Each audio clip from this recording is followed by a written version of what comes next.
நல்லவே எண்ண வேண்டும், திண்ணிய நெஞ்சம் வேண்டும், தெளிந்த நல் அறிவு வேண்டும் என்ற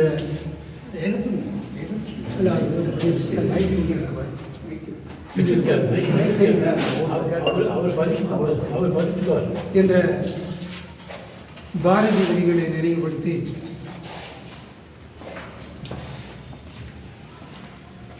தமிழ்நாடு இலக்கிய பேரவை இந்த திங்கள் கூட்டத்தில் வள்ளுவ பெருந்தகை எழுதிய கயமை என்ற அதிகாரத்தை எனக்கு தந்து அந்த பணியை ஒழுங்காக செய்ய வேண்டும் என்று பணித்திருக்கிறார்கள். வள்ளல் பெருந்தகை சொல்லியது போல என்னையும் ஒரு பொருட்டாக எண்ணி அன்னையாய் அப்பனாய் என் முன் நின்று எனக்கு இந்த வாய்ப்பை தந்த தமிழ்நாடு இலக்கிய பேரவை தலைவர் மரியாதைக்குரிய பொன்முடியார் அவர்களுக்கு என்னுடைய மனமார்ந்த நன்றியை தெரிவித்துக் கொள்கிறேன்.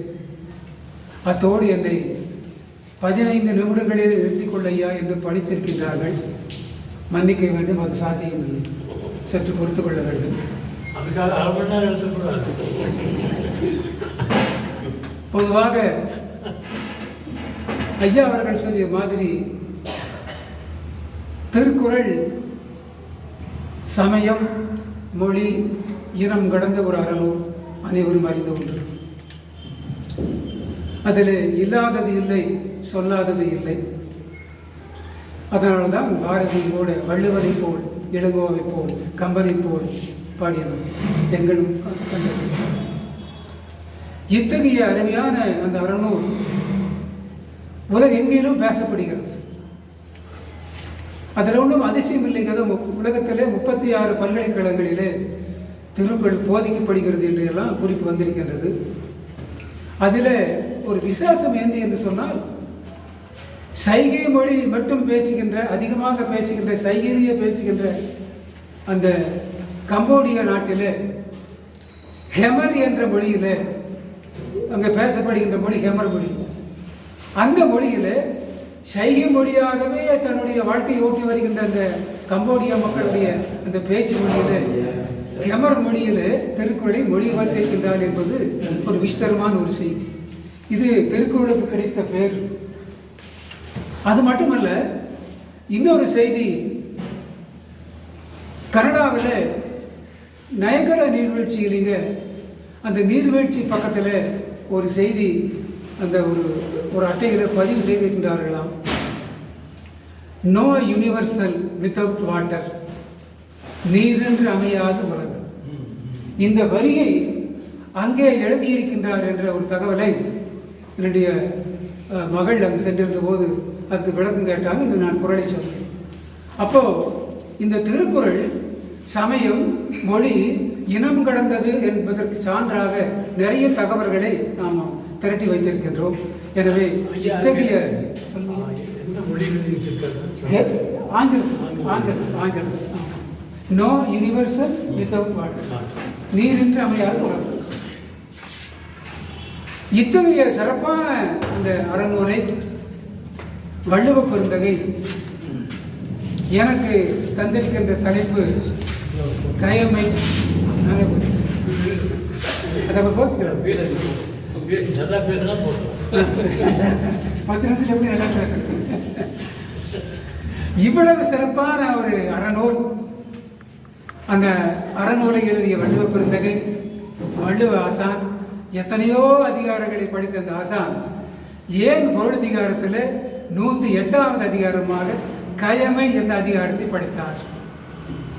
அது திருக்குறளுக்கு தேவைதானா? வள்ளுவ ஆசானுக்கு அது தேவையா? இது அறநூல், உலகமெல்லாம் ஏற்றப்படக்கூடிய ஒரு நூல். அதற்கு பரிமேலழகர் ஒரு குறிப்பு சொல்லுகின்றார்.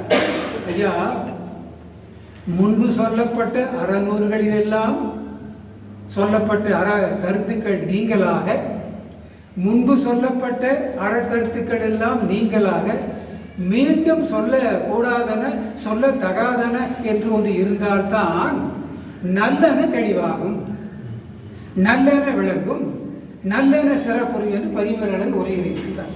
அப்போ வள்ளுவ பெருந்தகை எந்த அதிகாரத்தை எழுதினாலும் காரணம் இல்லாமல் பதிவு செய்வது இல்லை என்பதற்கு பரிமேலுடைய உரை சான்று. எனவே இந்த அளவில் கயமை என்ற சொல்லுக்கு என்ன அர்த்தம் என்று சொன்னால் கீழ்மகனுடைய இயல்பு.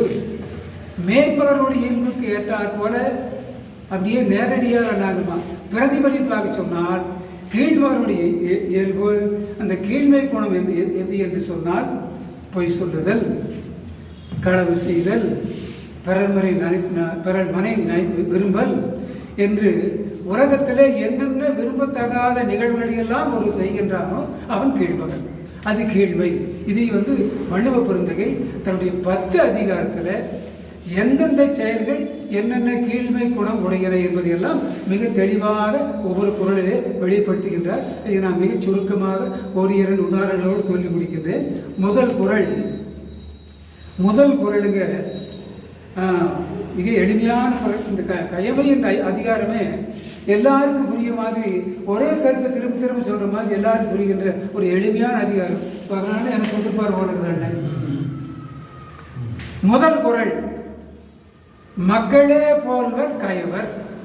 வேற ஒன்றும் இல்லை. அவர் என்ன ஒப்பாரில் யாம் கண்டது இல்லை. ஐயா, மக்கள் மாதிரி இருப்ப, ஆனால் அவன் மக்கள் இல்லை, அவன் கயவர். ஏனென்று சொன்னால் அவனுடைய செயல் மானிட தன்மைக்கு பொருந்தக்கூடியதாக செயலாக இல்லை. எனவே அவன் கயவன்.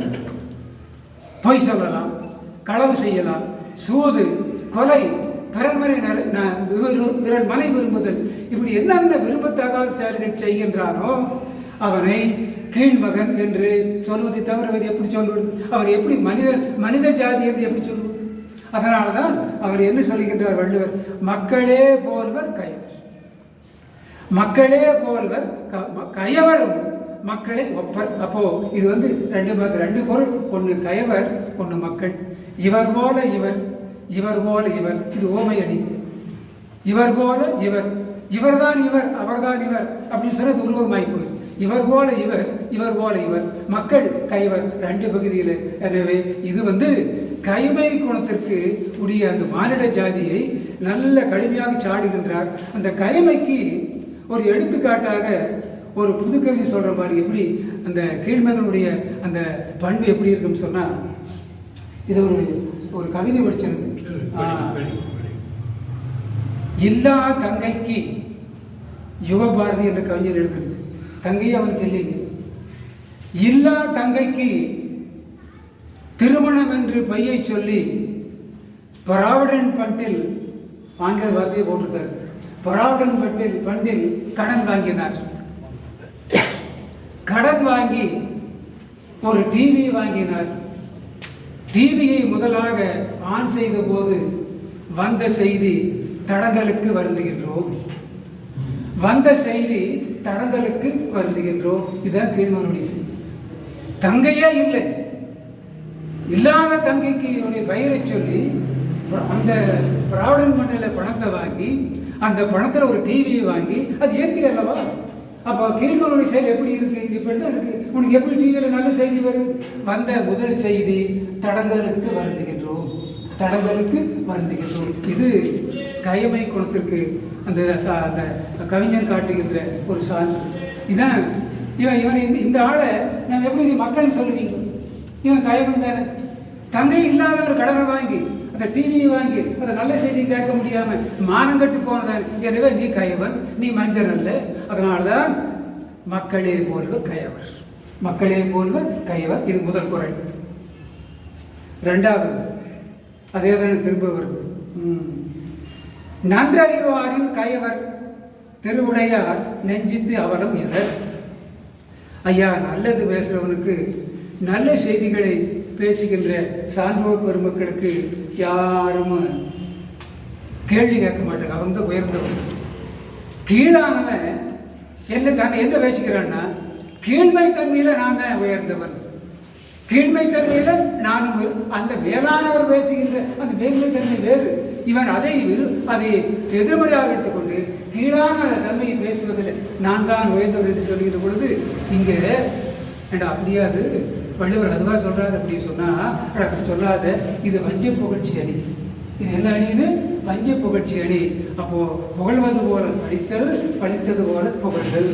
அப்போ அதே மேலானவன் பேசுகின்ற அந்த கருத்துக்கு நீ ஒத்துக்கொண்டு நீயும் அதே மாதிரி நானும் மேலானவன் தான் பொய்யை பேசினார், நீ எப்படி மேலானவன் ஆவாய்? எனவே நீ கீழானவன், அப்படி பேசக்கூடாது என்று சொல்லி வஞ்ச புகழ்ச்சி அணியாக இந்த திருக்குறளில் 2வது குறளில் வைக்கின்றார். இந்த வகை வஞ்ச புகழ்ச்சி அணிக்கு ஒரு சான்றாக சொல்லி சொன்னால் புறநானூற்றில் நீங்கள் சொல்லிக் கொடுத்ததான் வாரி வாரி என்று பதவியேற்றி ஒருவர் போலவர் செல்லாமல் வாரியும் ஒருவனமல்லன் மாயும் உண்டு இவ்வுலக புறப்பது. இது வஞ்ச புகழ்ச்சி. இதே வஞ்ச புகழ்ச்சியை திருவள்ளுவர் இந்த 2வது குறளிலே பேசுகின்றார். எனவே நல்ல சான்றோர்கள் பேசுகின்ற நன்னெறியோடு கீழோடு பேசுகின்ற அந்த தீநெறி கருத்தை ஒப்பிட்டு பேசினால் நீ உயர்ந்து விட மாட்டாய். இது வஞ்ச புகழ்ச்சியாக மேலோர் தான், கீழோர் தான் என்று வள்ளுவ பெருந்தகை வஞ்ச புகழ்ச்சி அடிச்சோடு 2வது குறளை முடிக்கின்றார். 3வது அதே தான். தேவர் அணையர் கயவர் அவரும் தான் மேவன செய்தொழுகலாம். தேவலோகத்தில் இருக்கின்ற இந்திரர்களுக்கு யாரும் கட்டளையிட முடியாது. அவங்க தான் சுப்ரீம் மேலானவர். அவங்க சொல்றது சமூகம் ஏற்றுக்கொள்ளும். ஆனால் கீழானவனுக்கு யாரும் சொல்ல மாட்டாங்க, சொன்னாலும் அவங்க ஏற்றுக்கொள்ள மாட்டாங்க. இது வஞ்ச புகழ்ச்சி. மேலோர் சொன்னால் எல்லாரும் ஏற்றுக்கொள்ளுவார்கள். கீழோர் சொன்னால் இவன் சொல்லிட்டு இருக்கிறான், நான் அதில் சிறந்தவன், நீ இதில் சிறந்தவன், நான் அதில் சிறந்தவன், இதில் சிறந்த, அது சமூகம் ஒத்துக்கொள்ளாது. எனவே தான் நீ வள்ளுவ பெருந்தகை இதையும் வந்து என்ன சொல்றாரு? புகழ்தல் போல படித்தல், படித்தல் போல புகழ்தல். அடே நீ அப்படி பேசாத, நீ அப்படி ஆயிட மாட்டே, மேலோர் மாதிரி ஆயிட முடியாது. நீ கீழோன் தான், மேலோர் தான் என்று இந்த 3வது குறளையும் ஒரு வஞ்சப்படி சொல்லிக்கிட்டு அதே கருத்துக்கான திரும்ப வருது. 4வது அகப்பட்டு யாவரை காணின் அவரை மிகைப்பட்டு செம்மாக்கும் கீழ். அகப்பட்டு யாரை காணின், அகப்பட்டு யாவரை காணின் அவரை மிகைப்பட்டு செம்மாக்கும் கீழ். இது என்ன கருத்து என்று சொன்னாங்க? ஒரு கீழானவன் இன்னொரு கீழானவனை பார்த்து செயலால் இவன் என்றா கீழ்மை செயலை செய்த, நான் செஞ்சிருக்கிற மாதிரிடா,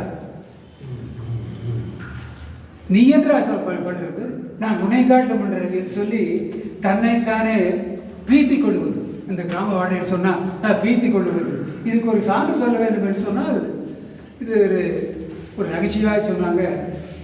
அந்த திரைப்படத்தில் ஒரு காட்சி, ஒரு கோயிலில் வரிசையாக நின்று அன்னதானம் வாங்கிட்டாங்க பக்தர்கள். அதில் ஒருத்தர் இடையில ஊந்துட்டாங்க. இடையில ஊந்து போய் எல்லாத்தையும் தள்ளிட்டு போய் முந்திட்டு போய் அந்த அன்னதானத்தை வாங்குறாங்க. பின்னால முறையா நின்றவங்க எல்லாம் ஏயா இப்படி எல்லாம் கொடுக்க பண்றேன், நாங்கள் வரிசையில் நிற்கிறது உனக்கு பிடிக்கலையா, நாங்களே என்ன பண்ணுறது தீர்ந்து போச்சு அப்படின்னு சொன்னால் அவன் அது எல்லாம் கேட்காம போய் வாங்கிட்டுங்க அந்த அன்னதானத்தை கையை இழுங்கிற அது வரமாட்டேங்குது. இந்த கம்பிக்குள்ள 2 கை சிக்கிடுச்சு. இந்த வரிசையில் ஒழுங்காக இருந்தவர்கள் எல்லாம் போய் அவனை பிடிச்சி இழுக்கிறாங்க. அந்த உணவு, அந்த பிரசாதம் கீழே தவறு விடுகிறது. பார்த்தையா, நீ செய்தது செயல் கீழான செயல், நீ செய்த செயல் கீழான செயல். இப்போ உனக்கு இவங்கெல்லாம் படித்த பிறகு அந்த நீட்டி வாங்கினாலும் அவனுக்கு ஒரு வருகையும் கூட கிடைக்கல, ஒரு வருகை கூட கிடைக்கவில்லை. எனவே கீழ்மையான ஒரு செயலை செய்தால் அது மிக மோசமான செயல் என்று அந்த கீழான செயலை செய்தவனை பார்த்து நீ என்ற கீழான செயலை செய்கின்றார், நான் செய்தது பார் என்று சொல்லி அதற்கு மேலான செயலை செய்தால் கிடைப்பது தண்டனை தான். எனவே கீழான செயல் செய்யாது, கீழான செயலை செய்யாது. 5வது அச்சமே கீழ்களது ஆசாரம், எச்சம் அவா உண்டே உண்டாம் சிறிது. சில பேருக்கு கயவருக்கு ஒழுக்கம் வர வேண்டும் என்று சொன்னார்கள், ஏதாவது தண்டனை கொடுக்கணும். அச்சமே கீழ்களது ஆசாரம், அவன் அடிக்கணும் கைதி மாதிரி, அப்பதான் ஒழுங்காகும். இது வள்ளுவ பெருந்தகை அன்னைக்கே சொல்லியிருக்க, இன்னைக்கு அதான் நடக்குது. அடித்தாலுடைய நேர்மையோ ஒழுங்க நல்ல குணமோ வராது. அப்போ அச்சமே கீழ்களது ஆசாரம். இதுக்கு ஒரு சான்று சொன்னாங்கன்னா, சென்ற ஆண்டு நீங்கள் எல்லாரும் பார்த்துருப்பீங்க, இந்திய பாகிஸ்தானுடைய அந்த தூதுவர்கள்லாம் ஒவ்வொரு நாட்டிலையும் இருப்பாங்க. பாகிஸ்தான் நாட்டில் இருந்த அந்த தூதுவர் அந்த தூது பணியை, இந்த சமாதானம் இந்தியாவுக்கு பாகிஸ்தானுக்கு இருக்கின்ற ஒற்றுமை பணியை செய்யாமல் நம்ம நாட்டிலே இருக்கிற ரகசியங்களை எல்லாம் ஒரு ஒற்றன் வழியாக வைத்து இந்த நாட்டினுடைய ரகசியங்களை எல்லாம், இராணுவ ரகசியங்களை எல்லாம் அந்த நாட்டுக்கு அனுப்பிட்டாங்க. ஒரு 2-3 திங்கள் கழித்துங்க அந்த தீமை செய்த அந்த தூதுவர் காவல்துறையிடம் இராணுவத்துறையிடம் அகப்பட்டுக் கொண்டார். உதைச்சாங்க. அச்சமே கேள்வது ஆசை, நீ என்ன வேலைக்கு அந்த நாட்டினுடைய உறவை மேம்படுத்துவது இப்படி செய்யலாமா, என்ன செய்யுதுன்னு சொன்னால் நீண்ட நேரம் போராடி முடியல. அப்போ அடித்து உதைத்து சிரமத்துக்கு செஞ்ச பிறகுதான் உண்மை கிடைத்தது.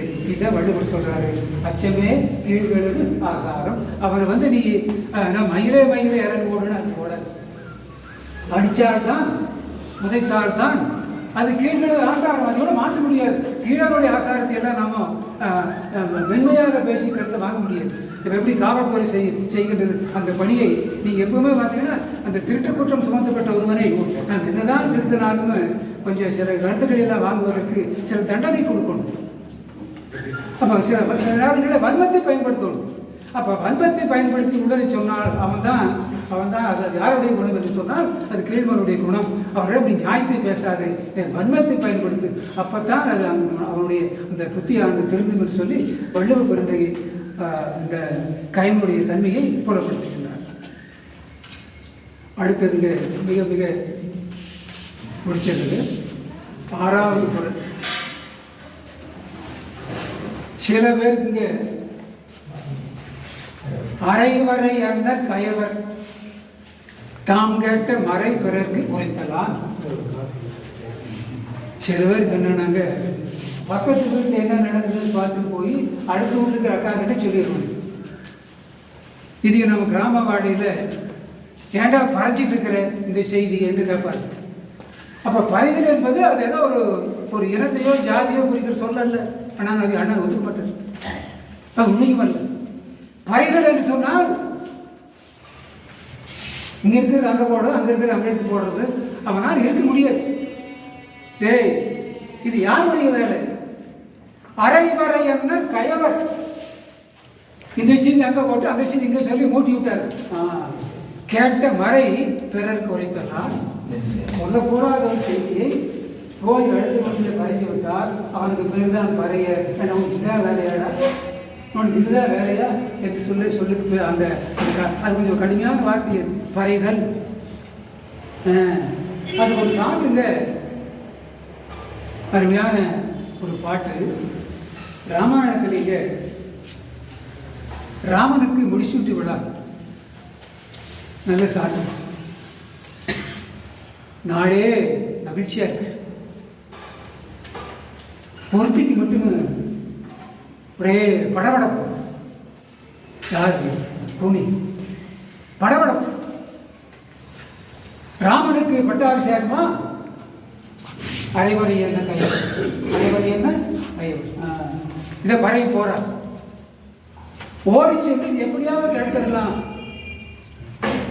என்ன தாமா கேட்டாது அந்த செய்தியை போய் எப்படியோ பக்கத்தில் சொல்லி அதைய தடுத்து அதான கீழ்மைக்கும் ஓடுகிறாள். கைகை உறங்கிக் கொண்டிருக்கின்றாள். மா என்ன விட்டாள்? அது தூங்கிட்டு ராம பட்டாபிஷேகம் நீங்க தூங்கிட்டு இருக்கிறீங்களே சொல்லுது. ஆமா என்னதுக்கு? என்னுடைய மகன் தானே ராமனும், ராமன் என்னுடைய மகன் தானே. அடி பைத்தியகாரி, ராமபுரான் பட்டாபிஷேகம் சூட்டி விட்டால் உன்னுடைய மகனுடைய நிலைமை, உன்னுடைய மகனுடைய நிலைமை, உன்னுடைய மகன் பட்டாபிஷேகம் தேர உனக்கு அழகு சிம்மாசனம் கிடைக்கும் என்று அந்த பட்டாபிஷேக செய்தியை வேறு விதமாக கொண்டு போய் அந்த கையை கட்டு சொல்லி பறைந்து அவளுடைய மனசை மாற்றி நீ போய் ராமனிடம் ராமன் காட்டுக்கு செல்ல வேண்டும். தசரதன் சொல்லு, ராமன் காட்டுக்கு செல்ல வேண்டும். பரதன் நாடாட வேண்டும் என்ற முயற்சியில் நீ ஈடுபட வேண்டும் என்று சொல்லி அவளை கையை தசரத மகாராஜா கிட்ட அனுப்புகிற வேலையை கூலி செய்கிறாங்க. இதுதான் கைமை குணம். அதே கம்பன் ஏய வரங்கள் இரண்டின் ஒன்றினால் உங்களுக்கு மனப்பாடம். ஏய வரங்கள் இரண்டின் ஒன்றினால் என் சேய் ஆழ்வது கையை சேர்க்கிறாங்க தசரத. என் சேய் ஆழ்வது பரதன். சீதை கேள்வல் ஒன்றா போய் வனம் ஆழ்வது என புகன்று நின்றாள். அடுத்த வரிதானுங்க. தீயவை யாவினும் சிறந்த தீயாள். தீயவை யாவினும் சிறந்த தீயாள். அந்த வரியிலே கைமை வந்தாச்சு. அந்த வரியிலே கம்பன் சொல்றேன், தீயவை யாவினும் சிறந்த தீயாள். இதுக்கு மேல தீமைக்கு என்ன வருது? அதனாலதான் இதுதான் அரை வரை அந்த கைவர். அப்போ அந்த கூலியனுடைய கூற்று உடனே ஓடி சென்று தூங்கிக் கொண்டிருக்கின்ற கையை எழுப்பி ஓடு ஓடு ஓடு ஓடு தருமகிட்டு ஓடு போய் கேடு, ராமனுக்கு பட்டாபிஷேகம் சூடக்கூடாது, வரதான் சூட வேண்டும் என்று ஒரு காலத்தில் உனக்கு 2 வரம் கொடுத்து சொன்னார்ல, அந்த வரத்தை போய் இப்போ கேடு. ராமன் காட்டுக்கு செல்ல வேண்டும், என்னுடைய மகன் நாட்டை ஆள வேண்டும் என்று வரத்தை கேடு என்று சொல்லி அந்த கூனி அவள் பேர் நல்ல பேர், அவளை நல்ல இந்த அந்த அம்புல இடுப்பை வளைச்சின்னு மட்டும் பார்த்து ராமன் உடச்சிருக்கணும், இன்னும் ரெண்டா பண்ணியிருக்கணும். அம்பா சொல்றதுதான் இருந்தது. அப்போ அருமையான வேலையை ராமன் செய்தான். அத்தகைய வேலையை செய்வதற்கு அவள் பொருத்தம். இதுதான் அரை வரை என்ன கயவர், அரை வரை அன்ன கயவர். 7வது ஈர்ங்கை விதிரார் கயவர் கொடி உடைக்கும் பூன்கையர் அல்லாதவர்க்கு. நாம கிராம வழக்கத்தில் சொன்னாங்க, இந்த கீழோ பொறுத்து போனது எச்சக்கையில் காக்காய ஓட்ட மாட்டேன். இல்லை அதான் ஒரு வார்த்தை எச்சக்கையில் இதான் கீழோ ஈருங்கை நின்றுங்க. கழிவு உணவு உண்ட பிறகு அந்த பருகையும் கூட அடுத்தவர் பயன்படாமல் பண்ற மாதிரி இருக்கின்ற அந்த ஈகை குணம் இல்லாதவனுடைய கைதான் ஈர்கை. ஏன்னா கொஞ்சமாக உண்டுங்க, உனக்கு ஏறப்பட்டு தான் நெஞ்சில் கையை கொஞ்சம் நல்லா தொடையப்பா என்று சொல்லுகிறோம் அல்லவா. அந்த ஈர்மை என்ற சொல்லுக்கு என்ன அர்த்தம்னா, கீழோ தான் உடகுண்டு கையை கூட பிறருக்கு என உதர மாட்டார். நாய் பெற்ற தெங்கம்பழம், நாய் பெற்ற தெங்கம்பழம் அதுவும் உண்டாது, பிறருக்கும் கொடுக்காது. இந்த கீழோனுடைய குணம் இதற்கு நேர்மாறாக வறுமையிலும் கூட செம்மை கண்டவன் தமிழ் புலவன். புறநானூற்றிலே நீங்க அடிக்கடி சொல்ற கவிதை, நின் நயந்துரை நிற்கும் நீ நயந்துரை நிற்கும் பன்மான் கற்பின் நின் கிளை முதலோர்க்கும். அடுத்து அதை குறைச்சிட்டு, இன்னோர்க்கு என்னாது என்னோடும் சூழாது எல்லோருக்கும் கொடுவதி மனைகளை போய். அப்படி ஒரு கவிதை இருக்கு. அமுனவள்ளல் கிட்ட ஒரு புலவன் பரிசீலனை வாங்கிட்டு வர்றாங்க.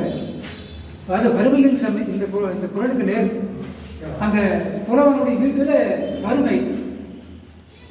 வறுமையில் வள்ளல்கிட்ட வாங்கிட்டு வந்த இந்த பொருளை மனைவி கிட்ட கொடுத்து, அன்பான மனைவியே இந்த பொருளை வைத்துக் கொண்டு யார் யாருக்கு பயன்படுத்தணும்னு தெரியுமா? உனக்கு சொந்தம், எனக்கு சொந்தம், உனக்கு இதுக்கு முன்னால உதவுனவங்க, எனக்கு தேவையானவங்க என்பதையெல்லாம் நினைச்சு பார்த்து இந்த பொருளை, ஆனால் என்னோடு கலந்து பேச வேண்டிய அவசியம் இல்லை. உனக்கு யாருக்கு மனசுக்கு படுதோ அவங்களுக்கெல்லாம் இந்த பொருளை வாரி வாரி வழங்கி என்று சொல்லி அந்த பெருஞ்சித்தினார் என்ற புலவர் குமணவளலை பற்றி பாடுகின்ற பொழுது அந்த புலவர் வறுமையிலும் கூட செம்மை. வீட்டிலேயே பிச்சைக்காரத்தாலும் எல்லாரும் சொல்றேன். இந்த பாரதி கிருக்கு பையன் பாடினா பாருங்க, காஜை குருவி எங்கள் ஜாதி என் கடல் மணியன் எங்கள் ஓட்டமுட்டு எங்கேயோ போய் பிச்சை எடுத்துட்டு பையில சோளா ராகியெல்லாம் வாங்கிட்டு வர்றாரு. செலமா உட்காந்துருக்குறாங்க. ஏதோ வந்தா ஏதோ 2 பருக்கியாவது செஞ்சு கொடுப்பாரு, அப்படி கொடுக்கலாம், கஞ்சி வச்சு கொடுக்கலாம்ட்டு அந்த பையன் பாரதி அதை வழியில் பார்த்த காக்கைக்கு வீசிட்டு போறாரு. இந்த குணத்தை நாம கீழ்மைன்னு சொல்ல முடியாது. இதுதான் கீழ்மையான எந்த சாப்பிட்ட பிறகு இந்த கையை கூட கழுவார். இந்த குணம் யாருக்குரியது என்று சொன்னால் அந்த கீழவனுடைய குணமாக வள்ளுவ பெருந்தகை பேசுகின்றார். அதுதான் குறள். அடுத்தது 8ங்க. சொல்ல பயன்படுவர் சான்றோர் கரும்பு போல் கொல்ல பயன்படுவர். பெரியவங்க சார்ந்தவர்கள் யாராவது உதவி கேட்டு உடனடியாக செஞ்சிருவாங்க. சிறியவங்கிட்ட அசைக்க முடியவில்லை அடிப்படைக்கிறது. பெரியோர் என்றும் பெரியவர் தான். பெரியோரிடம் யார் சென்று சான்றோரிடம் எந்த மெலியவர் சென்று எனக்கு இது வேண்டும் என்று கேட்டால் அந்த சான்றோர்கள் அந்த மெலியவருக்கு வேண்டியதை செய்வார்கள். அதற்கு ஒரு சான்று வேண்டும் என்று சொன்னால்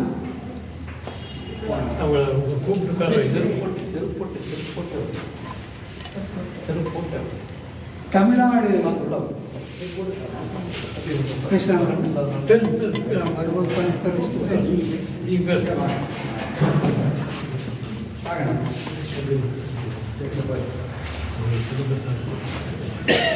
சான்றோர்கள் மெலிந்தவர்கள் சென்று உதவி என்று கேட்டவுடனே செய்வார்கள்.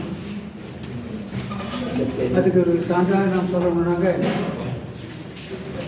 ஒரு கர்ம வீரர் காமராஜர்.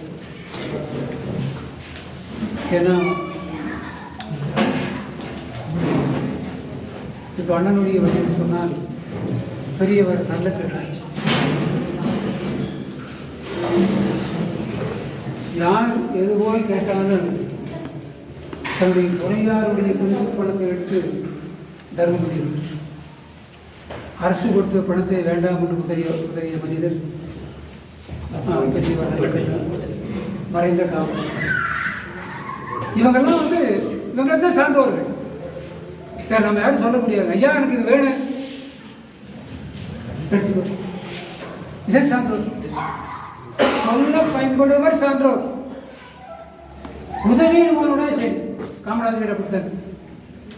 ஐயா பெரிய ஒரு தோழர் நல்ல நினைச்சா கிட்ட கொடுத்தாரு. நம்ம முதலமைச்சர் போய் கேட்டால் உங்களுக்கு ஏதாவது வேணுங்களா? ஒன்றும் வேண்டாம். பண முடிப்பு கூட திருப்பி கொடுத்துட்டார், சான்றிதழே திருப்பி கொடுத்துட்டார். இதுதான் பெருமைக்கு அழகு, இதான் பெரியவங்களுக்கு அழகு. காமராஜர் அப்படித்தானே முதலமைச்சர் எம்ஜிஆர் அப்படித்தாங்க.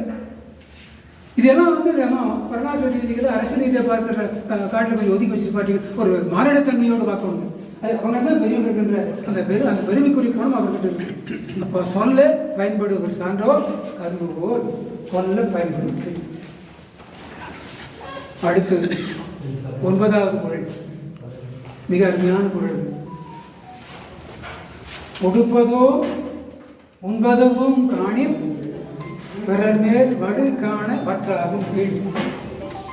இந்த கீழ்மை குணத்துக்காரனுக்கு என்ன அழகுன்னா, யாரும் வெள்ளச்சட்டை போட்டு வரக்கூடாது கீழே. அவனுக்கு பொருளாது. யாரும் நல்ல உணவு உணரக்கூடாது. அது ஜீரணிக்க முடியாம அவனை பற்றி கூட சொல்றது. இவனுடைய வெள்ளச்சட்டை இவன் தெரியாதா, இவனுடைய சாப்பாடு சாப்பிட தெரியாதா, இவங்க அப்பன் காலத்துக்கு நான் இருக்கிறேன், இவங்க அப்பனால எப்படி சமாளிச்சேன் தெரியுமா, இவன் எப்படி வந்திருக்கான்னு தெரியுமா, இந்த மாதிரி கோல்விங்க. அதாவது ஜீரணிக்க முடியாத ஒரு தன்மை. மற்றபடி வளர்ச்சிகளை எவன் குரான் படிக்கின்றானோ அவன் தான் கேடும். இதுல பஞ்சார சௌத்துல பஞ்சபாண்டவர்கள் நல்லாட்சி செய்தார்கள். துரியோதனனுக்கு பிடிக்கல. எப்படியாவது அவனுடைய நல்ல ஆட்சியையும் நல்ல உணவையும் நல்ல பேரையும் கெடுக்க வேண்டும் நினைத்தான் துரியோதனன். வாங்கய்யா சீட்டு விளையாடு, சுருக்கமாக சொல்லிடுறோம், வாங்க சீட்டு விளையாடு. அரசமைக்கு விட்டேன், வசந்த மட்டம் வச்சேன், பார்க்குறதுக்கு திருப்படாவுக்கு அழைப்ப எல்லாம் கூட்டிகிட்டு வந்தாங்க, எல்லாம் உட்கார வச்சாங்க, விளையாண்டாங்க. கடைசியில் அவங்களுடைய எதிராளிகளுடைய வளர்ச்சியை செல்வதற்கு ஜீரணிக்க முடியாது. துரியோதனால் அது முடியல. சீட்டாள வைத்து கடைசியில் பாஞ்சாலியை முடிச்சு ஒரு வரை பொருள் பாஞ்சாலியை பணைய பொருளாக வைத்து ஆடுகின்ற சூழ்நிலையை கீழோடு செய்தான் அல்லவா சொல்றான் பாருங்க. போய் துரியோதனுடைய தம்பி துச்சாதனன் பாஞ்சாலியை தெளிவாக சொல்றார். பாண்டவர்தம் தேவிதன் நீண்ட கருங்குழலை நீசன் கையினால் பற்றி கரகரென தான் எடுத்தார். இது யாருடைய செயல்? யாருடைய செயல்? என்ன கொடுமை இது என்று எல்லாரும் பார்த்திருந்தார்கள். வீரங்களா நாய்கள் விளங்காமல் இளவரசன் செய்கின்ற செயலை நெட்டை மரங்களில் நின்று கொள்ளுதனால் வெட்டை குழம்பல் பிறருக்கு துணையாமோ. பாஞ்சாலி இப்படி கொடுமை பண்றாங்க, ஒரு பயம் ஏன்னு கேட்கிறீங்க? அவர் சொல்லக்கூடாத வரியெல்லாம், ஐயா நான் சபைக்கு வர முடியாத சூழ்நிலையில் இருக்குது, நான் ஆடை மாட்ட வேண்டிய ஒரு சூழ்நிலை இருக்குது என்று சொல்லி கூட கேட்கிறீங்க. இது யாருடைய செயல்? இது யாருடைய செயல் என்று சொன்னால் இதான் கீழோருடைய செயல். இதுதான் கீழோருடைய செயல். அடுத்தவனுடைய மனைவியை இன்னொருவன் கைதொற்று எடுக்கலாமா? இது எவ்வளவு பெரிய பாவ செயல், எவ்வளவு பெரிய கீழ்மை, எவ்வளவு பெரிய கீழான செயல், எவ்வளவு பெரிய அவபுத்திக்காரர் செய்யக்கூடிய செயல். எனவே இந்த காமுகனை கடுமையான தண்டனை தருவதை தவிர வேறு வழியில்லை என்று வள்ளுவ பெருந்தகை கடுமையாக அந்த வரியை போட்டு கக்கவென்று கனைத்தே பெருமோடு அந்த அந்த கொடுமைக்காரருடைய அந்த தன்மையை அந்த பாஞ்சாலி சபத்தில் பாடுகிற பொழுது உண்மையிலேயே அந்த கேள்வி குணம் நமக்கு புறப்படுகிறது. அடுத்தது 10வது குறள். ஏற்றுக்கு உரிய கயவர் ஒன்று உற்றக்கா நிற்றற்கு உரிய விரைந்து. அதே தீயவனுக்கு ஏதாவது ஒரு தீங்கு வந்துச்சா தன்னையே வேலை பேசிடுவாங்க. தனக்கு ஒரு தீங்கு வந்துட்டா தன்னையே வேலையை பேசிடுவேன். என்ன சான்று? தர்மன் தன்னைத்தானே முதல்ல பணைய வச்சான்ல, அப்படித்தானே பாருங்க, அப்படித்தானே பாஞ்சாலி பாருங்க சொல்றாங்க. மன்னவர் தம்மை மறந்து போய் தன்னை மன்னவனுங்கிறது அவருக்கு நினைவில்லை. பார்த்துட்டாங்க சீட்டாடும் போது அதெல்லாம் வராது. இந்த சூது விளையாடுறவன், இந்த தண்ணி ஓட வந்தெல்லாம் சுயபுத்தி இருக்காது. ஆனால் நான் மன்னவன், நம்ம கூட 4-5 தம்பிகள் இருக்கிறாங்க, செய்யணும் செய்யலாம் செய்யக்கூட செய்யலாமா மறந்து போய் அது கீழான அந்த கீழே கூட அப்போ வருது. மன்னவர் தம்மை மறந்து போய் வெறி வாய்ந்த திருடரை ஒத்தனர்.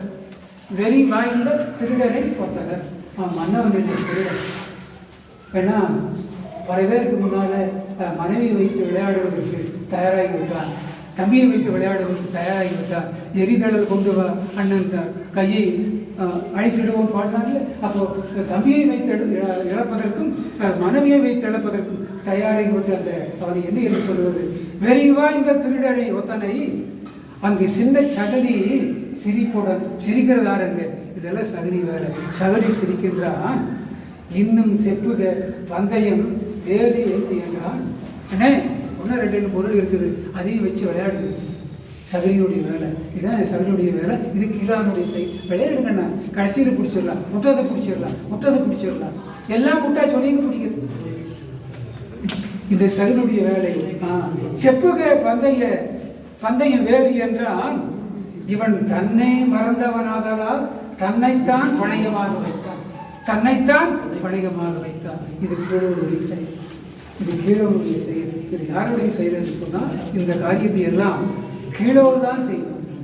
எனவேதான் வள்ளுவ பெருந்தகை இவையெல்லாம் கீழோருடைய செயல், இதெல்லாம் கீழ்மை கொடுப்பதையெல்லாம் ஒரு பட்டியல் போட்டு, அது களவாக இருந்தாலும் சரி, அது கொலையாக இருந்தாலும் சரி, அது பொய் பேசுறதா இருந்தாலும் சரி, வேறு என்னென்ன உலகத்தில் நன்மைக்கு மாறான வள்ளுவ பெருந்தகை சொல்ற மாதிரி, பரிமளர் சொல்ற மாதிரி நன்மை என்று உலகத்தில் பார்க்கப்பட்டதை தவிர உலகத்துக்கு என்னென்ன மாறான செயல்கள் இருக்கின்றதோ அவை அனைத்தும் செய்கின்றவரைத்தான் நாம் தீயோர் என்று சொல்கின்றோம். திருவள்ளுவர் கீழ்மை குணத்தை சொல்லியதற்கு காரணம், இவ்வாறெல்லாம் கீழ்மை குணத்தை நாம் செப்பனிட்டு பகுத்து சொன்னால்தான் மேலோடு உயர்ந்த குணம் மேலும். உலகத்திலே 2 இருக்கணும், நன்மையும் இருக்கணும், தீமையும் இருக்கணும். அப்போ ஒன்று உயர வேண்டும் என்று சொன்னால் இன்னொன்று தாழ்ந்திருக்கிறது என்பதை உணர்வதற்காகத்தான் வள்ளுவ பெருந்தகை பொருளை அல்ல, அது கடைசி அதிகாரமாக 108வது அதிகாரத்தில் கீழ்மை கயமை என்ற அதிகாரத்தை சொல்லி கீழோடைய கருத்தை சொல்லி இத்தகைய கருத்துக்களையெல்லாம் வள்ளுவ பெருந்தகை கூட்டிலே நாம் ஆழமாக கட்டுவாங்க. அது பிறருக்கு பயன்படும், வருகின்ற சந்ததியினருக்கும் இந்த கேள்வி குழந்தையை நாம் எல்லாம் எடுத்து சொல்லி அதிலிருந்து அவர்கள் விலகி நல்லவர்களாக மாறுவதற்கு நாம் முயற்சி செய்வோம் என்று சொல்லி வாய்ப்புக்கு நன்றி வணக்கம்.